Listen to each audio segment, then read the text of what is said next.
In this era, we expect such instant gratification and speed.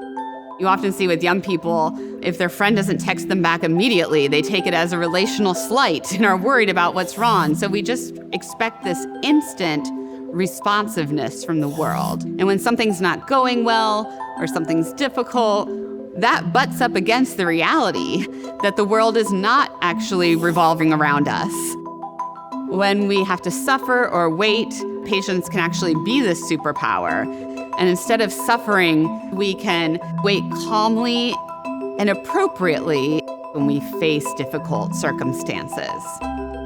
Our technologies have changed our expectations about how the world should work.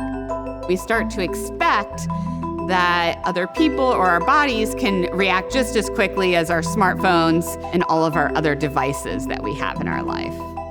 This creates a mismatch. The problem is that when it comes to other people and when it comes to our bodies and our minds, those things don't work at the same speed.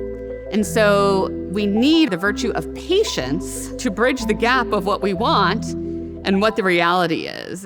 You know, even though we have the phrase patience is a virtue, I think we often think of it as a weakness. We have a lot of misconceptions about patience that our data show are just false, and that actually patience helps facilitate goal pursuit. What we've done in our lab is ask people to list the personal goals they're working on, and then for each of those goals, we ask, are they able to remain regulated as they pursue this goal even when it takes longer than they'd hoped or is more difficult than they'd expect? And what we find is that when people are patient, when we follow up with them at a later point in time, they actually are exerting more effort on that goal, and they actually are more satisfied with their progress. So patience does actually pay off for individual well-being.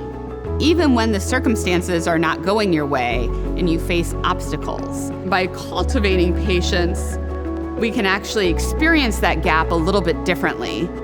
Suffering and waiting are part of life, but with patience, people who were in the midst of suffering learn to wait well and to suffer well, which will allow that person to flourish.